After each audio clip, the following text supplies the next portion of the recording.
The latest World Inequality Report marks India an unequal country with the top 10% of the population holding 57% of India's total national income in 2021.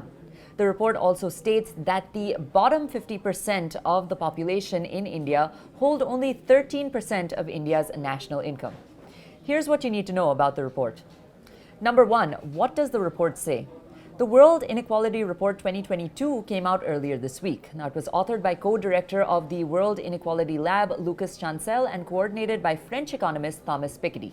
For India, the World Inequality Report states that the top 10% of the population hold 57% of the total national income. Now, of this, the top 1% of the population in India, that's the affluent elite, hold 22% of the nation's total income. This means that the top 1% of India's population owns more than 1/5 of India's total national income in 2021. This in comparison to the bottom 50% of the population earning only 13% of the nation's income. The report noted that India is one of the most unequal countries on the planet in terms of the rich-poor gap. Number two, what about India's middle class? Now, according to this report, India's middle class is relatively poor compared to our affluent and elite. India's middle class, which is, by the way, one of the largest middle class populations on the planet, has an average wealth of 29.5% of the total national income. Now, this compared with the top 10% who own 65%. As of 2021, the average annual income of an Indian adult is just over 2 lakh rupees, and the average household wealth is just about 10 lakhs in 2021. 3. What was the impact of the pandemic?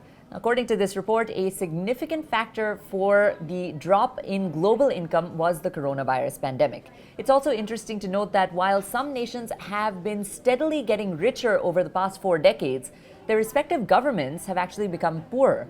Now, this trend is particularly seen due to the coronavirus pandemic. What does this mean? Well, in simple terms, the share of wealth that governments hold is zero or even negative in rich countries because they borrowed as much as 10 to 20% of their respective GDPs during the COVID-19 crisis. And if the government has borrowed this money and their share of wealth is now zero, that means that the totality of wealth is held by private players. India is not the only country with a large gap between the rich and the poor. It follows a global trend. Now, private wealth has been on the rise for over a decade now at the world level. With that being said, since the 1990s, the top 1% globally took 38% of all additional wealth accumulated, while the bottom 50% just took 2%. 4. What about other countries? According to the report, the Middle East and North Africa are among the most unequal regions in the world. Europe had the lowest inequality levels, and as for India and China, faster increases in private wealth could be seen. In India, private wealth increased from 290% back in 1980 to 560% in 2020. 5. Is there a solution to narrow the rich-poor gap? The report suggests implementing a global wealth tax on the ultra-rich. Now, if they were to be taxed, the revenue could be generated for global income. Let's take a look at the statistics here. In 2021, 62.2 million people owned more than $1 million. 1.8 million individuals own over $10 million. 76,500 people own over $100 million each, and there are 2,750 billionaires. Now, the billionaires, that's less than 3,000 people on this planet, own over $13 trillion or 3.5% of global wealth. If a modest global tax of just 1% was implemented for all millionaires, this would result in revenue equal to 2% of global income.